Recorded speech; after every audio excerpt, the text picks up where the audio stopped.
Good morning, good morning, good morning. Good morning. How is everybody today? So let's get started. So look, the biggest thing that I can impress upon all of you, and at some point y'all gonna all think I'm like a broken record, is it goes back to basics for the next 2 months. We have 2 months left, right? So I've said this before, I'm gonna say this again. Everyone should do this by the end of the day today. So let's start with the beginning. Number one, you need to calendar all of your days off. So you know when you're working and when you have something to look forward to. There's this saying, your work expands or contracts to the time allotted. Number two, put a big asterisk next to this. The time to have fun is not during the time of massive change and discomfort. The time to have fun is not during the time of massive change and discomfort. So I'm asking all of you to start saying no to holiday parties. What? Shrug, that's crazy. Now, if you're going to an event, ask yourself the simple question: what is the purpose of this event and how does it help me reach my goals? If it's just to have fun, then go have fun somewhere else. We need to be in momentum. Like if this was time, and I hate to use this word even now, watching, I can use a different word. This is a battle that we're all in, whether you realize it or not. And when you're in a battle, your routines, your habits, your choices all need to be very calculated. You can't expect to wake up and have a great year when the next 2 months, all you do is mess around. Like I want all of you to take this very seriously. So write this down. The cost of your household expenses plus the cost of running your business equals, and you can put anything that resonates with you, not doing anything, trying to figure it out on your own, enjoying too much stuff that you don't need to enjoy right now. Think about that. Every month that goes by, if you live in the United States, which all of you do, that number for most of you is at a minimum of $10,000, I would guess, right? You don't have the time to mess around doing this. Have you ever looked at a real estate office at the end of January or early February and you see that people are just like, ooh, it's because they didn't do anything for months before. Businesses go like this because what you do today and what you're getting paid for is a direct result of what you did 90 to 120 days ago. Or in some markets, 60 if you have escrows and they're not like, in New York State, Irene, you can relate to this, right? All of these different people at a closing where the most simple thing takes forever, plus board approvals and everything else. So you need to be really mindful of your choices. So when I talk about coaching, it's the golden triangle: mindset, performance, tactics. Mindset, which is really important, is your ability to think through something differently than you presently do today. Performance, the art of getting things done. This means, how do I get myself to do things that I don't want to do that I know I have to do? And tactics, like what are the actual things? Do you guys have all three of them here? The answer is yes. Does everyone have some sort of accountability and role play partner? The answer is no. You can't do this by yourself. Well, I can't say can't, but you shouldn't do it by yourself. It's so hard. The last thing you want to do as a real estate agent in America today is be by yourself and left to your own thoughts. It is the worst possible business model you can have. Two minds is always better than one, and the concept of collaborative learning allows you to move faster than everyone else. People still in denial about these court trials and everything else like that. And, one of my commitments in giving back to people is, look, social media can be something different for everybody. I can, like, surprisingly, like many people in the world, overthink things too, but I've just been hitting that live button and I've been sharing about commissions and everything else. So in the trial, one of the things that they started talking about was this concept of defending commission. It might be the stupidest concept I've ever heard in my life. And I've actually used that word too. I'm not going to say that I've been negligent in never saying that, but it's stupid. If you're defending something, it implies that someone is attacking you, right? You're not defensive unless there's an attack, correct? So your whole mindset in that conversation is screwed. Remember, The 7 keys of effective conversations. Rule number 4, no telling, no explaining, being combative. If you're defensive, are you combative? 100%. The only thing that you all need to focus on is, how do I clearly, concisely, and quantifiably share the value I offer in exchange for the compensation I receive? And the more that someone doesn't understand that, the more resistance they're going to have. Remember, we went to the Cadillac website and there was an $85,000 car and a $120,000 car. That's the difference between a discount broker and you. How are you selling the features and benefits of working with you over somebody that's a base model? No one here is a base model realtor. Nobody. But you've never been taught this skill, and on the same side, you've never practiced it. I know most of you are parents here. Could you imagine your kids telling you they're going to be great at a sport, a band, an instrument, or anything, and not want to go to practice? You'd laugh at them. You'd say, I'm sorry, honey, it's not going to happen. You really need to practice, regardless of how you feel. You're not finding a new job, right? Is anyone planning on quitting real estate here? No. No. So we need to be strategic and operational, and I'm going to teach you how to do that. But you have to wake up.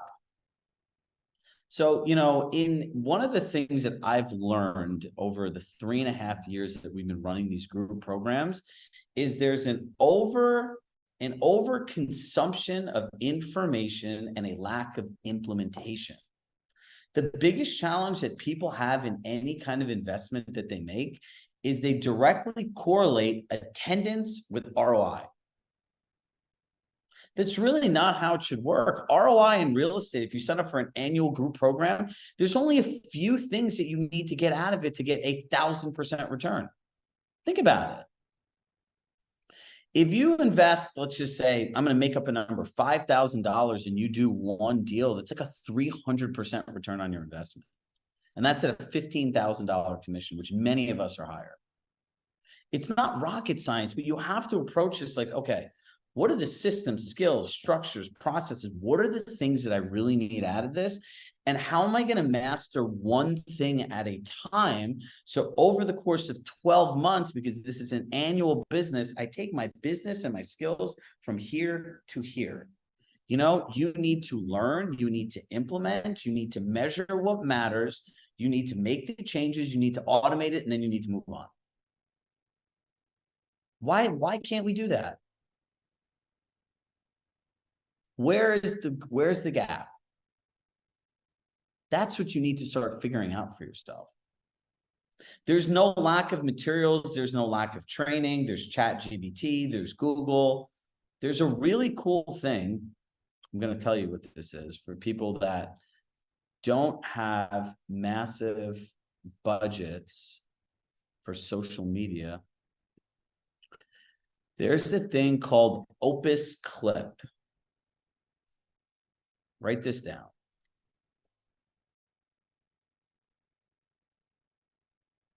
Now, Opus Clip, I started messing around with this yesterday, is literally the cheapest way in your entire life that you can create content.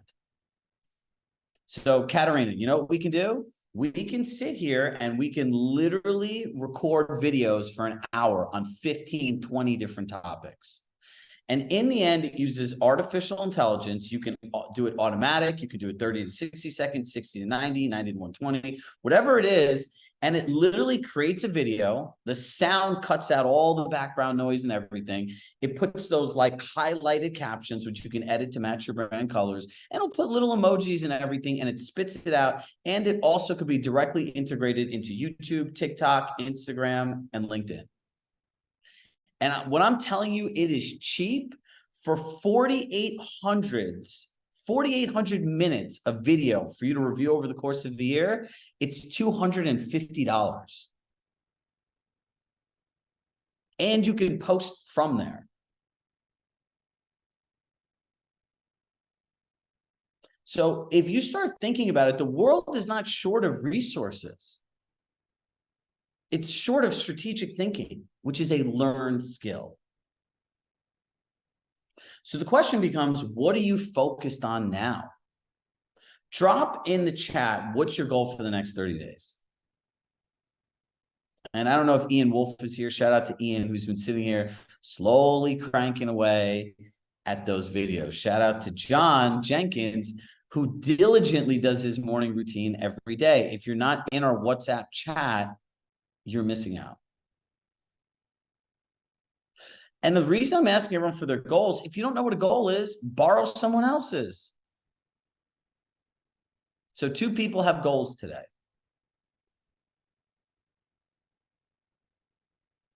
Ooh, a recipe book. Can I have that book, please? I will text me. I'll send you my mailing address. By the way, if you have great client gifts and you want feedback, I'll gladly. Some of the gifts that people give, it's so cool. My girlfriend says it all the time. She's like, who sends you all this stuff? I said, the people in our community. So if you have great client gifts, you want feedback, you can gladly add me to your list. A recipe book, Thanksgiving videos, sending and delivering client gratitude gifts. So Michelle, pair the gifts with videos. Holiday gifts to past and current clients ordered. Client gifts for Thanksgiving. Perfect. One of the things that we're working on with a couple partners now is automated annual gifting, where you could start sending people CSVs and people literally just send your client gifts throughout the entire year.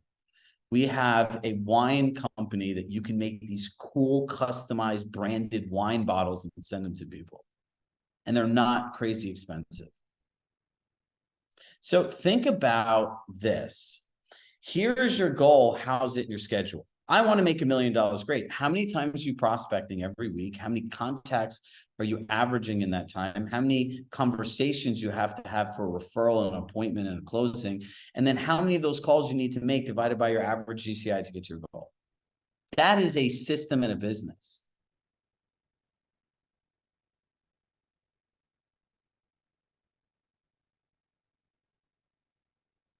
Does anyone feel overwhelmed?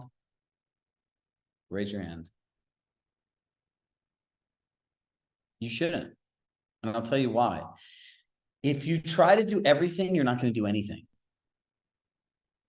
If you try to do, I always joke around, how many different things can you focus on at once? It's a trick question. It's one.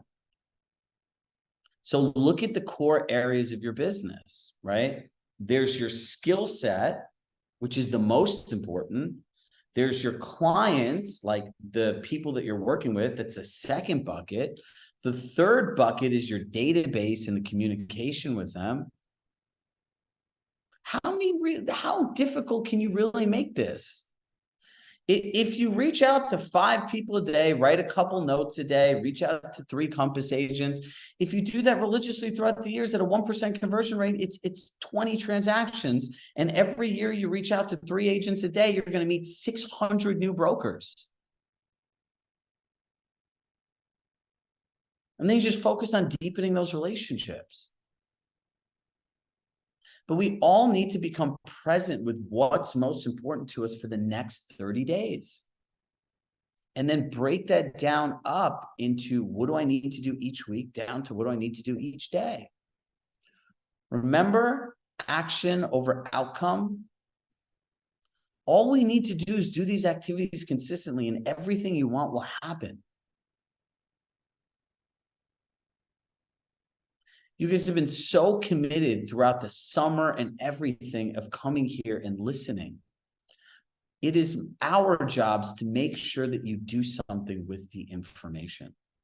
I care more about what happens after you leave here than I even do while you're here. Because if you look at coaching, it's this weird novelty concept of you make an investment, I give you information, and it's good luck. We don't believe in that. So that's where accountability groups come in, the implementation trackers come in, the crazy stuff that we've imagined for you next year that we're finishing building right now. Look, the goal is for people to take what they learned here, implement it into their business, and have a better life and business as a result. That is our equation. The goal is happiness. Because if your business and life are great, you're happy. If one is great and the other one isn't, it's imbalance. And you have to understand, if you're at a place where you really need income, the goal is to build that imbalance systematically. So as your income goes up, the time goes down. This is not a business filled with emergencies. It's not. And if your clients are calling you all the time, and you always feel like it's an emergency, you need to start looking at this strategically and be like, Where did I go wrong? Where? So put in the chat right now where you feel the gaps are in what you've learned and what you're doing over the next 30 days. Drop them in. Where's the gap?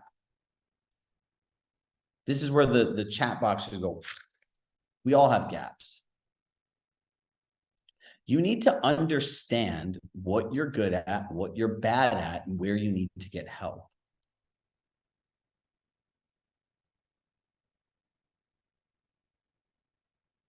Great. Coco, Lee, Deborah, just set up a Zoom with the three of you and make it a 30-minute meeting and just make the meeting title GSD, Get Shit Done. And everyone comes with their activity for the day and move forward. All right, this is a good one. Jesse Allen, when you say organization, elaborate.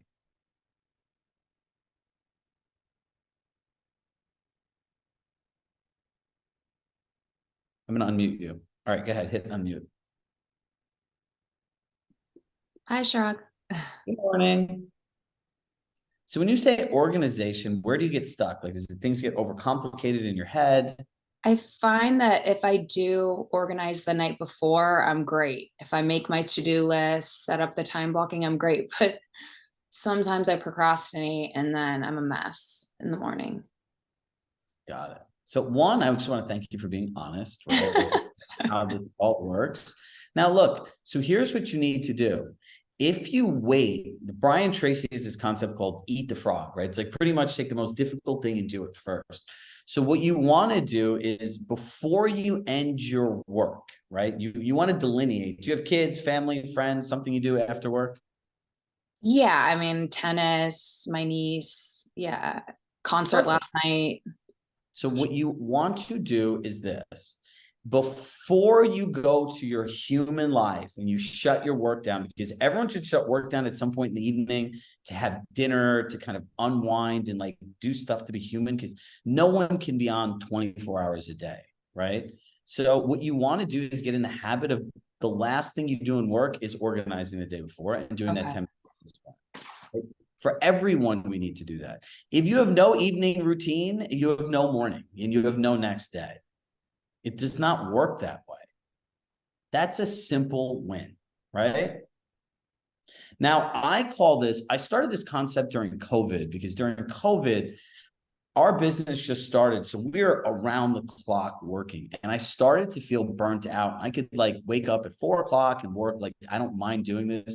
As anyone that sees me do this, they'll tell you I have a big smile on my face. This has never worked for me. I love it. The ability to help another person in their life is the greatest gift that God ever gave me in my life. And it's something I'm really passionate and something I take very seriously. But I also realized if you do something too much, you get burnt out, or you can be resentful towards it. So I came up with this concept called the digital detox. And what I learned was if I turn my phone off completely at 8, 9 o'clock at night, and I did not really look at it, turn it on, I got a second, I took an old iPhone, stripped everything off of it, just put an alarm on it and my Apple Music and a YouTube channel, because I like listening to all those motivational compilations. I found that having 12 hours where I sleep 6 to 7 and then 5 like human hours between a night and the morning before, I felt that I could work as many hours as humanly possible, because at the end of it, I was literally disconnecting from everything I did for 10 to 12 hours a day. So if you feel that you're like just on, it never ends, you're getting to the place of feeling burnt out, try a digital detox. Start for 10 hours a day. Like, it's 9 o'clock at night. You guys sell houses. There's not really anything important going on. There's nothing you can do. The only thing you're dealing with, unless your clients have to talk to you at that time because it's established in the beginning, is dealing with people's psychological insecurities. That's it. And the last time I checked, you don't get paid hourly rates or copays as therapists. All that stuff is there in the morning. And half the time when people reach out to you, if you don't get back to them, they solve their own problems. Because the first thing you have a problem to do, your inkling is to pick up the phone. Does that make sense for everybody? Okay, Michael Michael, where's Michael? Michael from Fort Lauderdale, come on down. Up, unmute yourself. Sorry, I got trigger happy. There you go. There we So, go. Michael, you Sorry. said, no worries. So you said time blocking, sticking to it while I'm getting distracted to get paperwork done. Elaborate on that because you're not the only one. So I have, based on what we discussed, the time blocking stuff going on. Not every day, but like every other day to just get started. Otherwise, I would feel overwhelmed. And the paperwork, I hate doing paperwork. You know, I'm more an interactive person, and obviously Comcast does give you the feature of the transaction desk and everything that they can do the paperwork for you. But it's the customer itself doesn't want to deal with them. I learned with a third party, my customer at least. So there are leases, there are contracts, there are addenda, there are inspection reports, there's the revision of the reports, and it's a very complex situation the way I would like to have it done. And it does fall into those business hours where I did do my time blocking. So I tried to stick to it, but like if you have like, you know, from attorney office to, I don't know who contacted you, where's the paperwork, then, you know, you got to do it, right? So the time blocking, I think it's a great idea if you have an assistant or something like this to really follow through, which I do not have. Okay. So as a single agent. All right, so here's what I want you to do. Number one, start saving 10% of your deals to hire a virtual assistant, right? You can get one for like $1,500, $1,600 a month. Number two, you want to look, remember we talked about this last week, pattern recognition, pattern implementation, right? So there's a pattern in the way that paperwork is asked for. Real estate deals are all the same. And if you start training your brain to look for these patterns in a solution, at least 80% of the time you can factor in for them. Right. So look, part of it is if you have a deal and now I know I need patterns, like, excuse me, I have a deal and I know I have paperwork to do, right? I'm going to want to adjust my schedule a little bit that week to account for it. So I know when it's getting done and then readjust the other things so they're still accounted for. Right. So none of this stuff is set in cement blocks, and being an individual agent and doing everyone's job is hard. Right. So if they have contract to close, they might have a TC in your market. Like there are different ways to go about doing this, right? So just start thinking of what are the patterns and how can I implement something that at least 80% of the time feels that I'm being proactive versus reactive. Right. And that's easier said than done, I guess, if you like to have it a specific way. So you got to leave this, you know, the zone of like, well, hopefully it works, right? And I tried it twice and it just, you know, shit hit the fan, excuse my French, by doing it.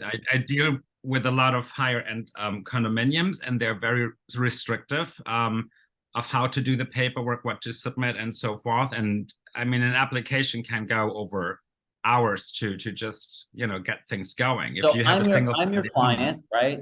I'm your client. Right. Now you know you have to do paperwork. It's Monday morning, right? You'll know at this point, you'll have an idea when the paperwork is due, correct? Technically, yes. If they do what I tell them to do and not last minute, yes. Mm-hmm. Yeah, but you at least have a deadline, and then you need to start factoring in for this. Look, if this is a reality of your business and every day, your goal is to start thinking of proactive solutions on how you can at least make it work the way you want it to 80% of the time. There's a way to do it. Everyone does it. It's just a process. No, I get it. So just keep working at it and don't give up. It's a process. That's how I look at it. So yeah, I have faith in you. So thank you. Look, that's a good example, right? Like this stuff happens to people. Nothing is going to happen the way you want, especially in the beginning. Look, and here's my big thing. For every single person that says consistency, reach out to a person that said that and just get on a Zoom and be consistent with each other. You will show up for other people than better than you will for yourself. 90% of people. That's why having assistants I find is good. They're like accountability partners, right? Because they stick things in your calendar and well, what happened with that? Why didn't you do it? Plan this. Teach. So you have to find ways to leverage other people to leverage yourself. John. Yeah, I call my admin my chief of staff, and 3 times a week we time block, and we sit down and she just forces me and says, get off your ass, do this, do this, do this. And since I've been doing that this year, all the stuff that I don't really want to do, I do. And that's some of the most productive time of my week. It's we can get so much more by leveraging other people. Joyce, you had said something, Chirag, that would be really hard. What would be really hard? Well, I do have a bad habit of at night just can't sleep, and I'm on the cell phone, scrolling, looking at the war. I'm just like caught up, so I'm tired. And you said to detox, and I realize it's an addiction. Yeah. Oh, 100%. Have you seen The Social Dilemma yet? Yeah, but the kids, huh? Not kids, it's for us. They're literally using behavioral psychology and the dopamine in our brain to addict us to this. But look, a lot of times, growing up as a kid, when I couldn't sleep, my dad and mom would always say, so what were you thinking about? Right. So go get a book on sleep, and you have to understand, like, that blue light and everything associated to it will keep you awake. Right. A lot of times you can read a book and you can just read yourself to sleep. You can try they're guided meditations for sleep. And you need to be able to program your nighttime routine. I can tell you that once you start doing A, B, C, you're going to get to D next, right? But if you do D, E, and F, you're going to get to G next, right? So D, A, B, C, D, F, G. Yeah, exactly. G. Well, someone said read before bed, and I'm trying to switch to that. So I get into a book and rather than on the cell phone. And I think it's just a start, right? Listen, here's my first thing. Get an actual alarm clock, like a physical alarm clock, and put your phone in a different room. That's a good idea, because I do use the cell phone as my alarm. Mm-hmm. Yeah, or get an 8-sleep bed. They're like these mattress toppers, right? This is actually, as you can see, I've done a fair amount of research on sleep studies. And so I have the same challenge you do in sleep, but look, they're these 8-sleep beds, they're mattress toppers, they're temperature controlled, because a lot of times what people don't realize is your body temperature changes throughout the night. So you have to factor in it. And it actually works as an alarm clock. So instead of a dee, dee, dee, where you just jump up like this, based on your sleep cycle and when you want to wake up, also, the bed just vibrates and wakes you up. It's a much nicer way to wake up in the morning. There's no snooze. Hey, what's up?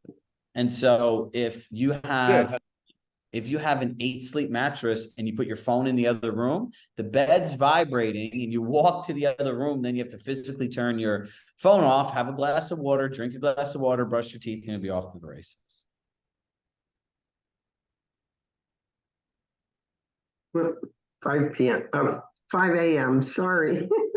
Yeah, you're up early, right? So look, today was about a few things. Today was really about Michael. Yep, 8-sleep is where it's at. Don't buy the pod cover. Do not buy their mattresses. They're the biggest pieces of garbage that you could humanly buy. They're bad beds. Like, literally don't buy it. So what company? Today is about unlocking your promise. Get very focused. If you're inconsistent, join the accountability group in WhatsApp. Make sure that you follow through with the promises you make yourself, and just find other people who can't keep their promises. At the end of the workday, make your list for the next day. Follow that 10-minute business plan. What income producing activities I do every day? What distractions got in the way? And what will I do differently? And by the way, I'll give you, like, for all the people who have been sending me emails, like, all right, if you send me another teaser email, don't tell me what you're actually doing. I'm going to kill you. On Wednesday, we're going to make our announcement. But here's a good hint. We have figured out a way to personalize this group coaching, and we're going to have full year accountability for everybody. So it's when we explain to you what we figured out, there's 26 different of those, those white sheets that I love that I tell you all to get. There's 26 of those things around this office mapping out your entire experience for next year. We've been working on this relentlessly for months and figuring out how people only get to the right classes for them. And we call them mini transformations, right? So everything should really work in a 90-day cycle. And then at the end of 90 days, you start a new cycle to hit new goals. And we hold you accountable throughout the way. So there's like your little sneak peek, but it's pretty cool. And so I will tell you more about it all at the end of the call tomorrow. You'll see an email on Wednesday. We'll have some fun webinars coming up. And look, in the end, I always believe this: together, we can always be more. Together, we can always be more. So focus forward, believe in yourself, know that if today's not your day, tomorrow's going to be your day. Remember, actions over outcomes, and small actions done consistently provide oversized results. And we've already recorded all the end-to-end buyer trainings for you. We're working on making a Compass branded buyer presentation, Compass Advantage, Empowering Your Home Search, that we can share with our clients through Marketing Center, right? So all of this stuff, like everything, is just an ongoing evolution. But I need you to find each other. That's the most important thing. Everyone that's inconsistent, just find somebody and you'll automatically be consistent. So as always, with love in my heart, I love you all. Check out Opus Clip. If you don't have a social media budget, you can literally record the videos with yourself and a ring light and upload them there, and we'll turn them into magic. And it's $250 for a year. Pretty cheap. And you could upload to the platforms if you don't have an assistant. It's the most efficient way for multi-platform posting and just getting stuff out there. And if that's too complicated, you could just do what I do. Just hit the live button, make contact, find a great picture of yourself as a cover photo, and just post it on your social media. People will find it over time. So with love in my heart, I love you all. I'll see everybody tomorrow. Bye, everybody. We'll leave this open, the chat, for a few minutes if anyone wants to connect with an accountability partner or stuff like that. And I'm going to drop off. I'll see you all tomorrow. Bye.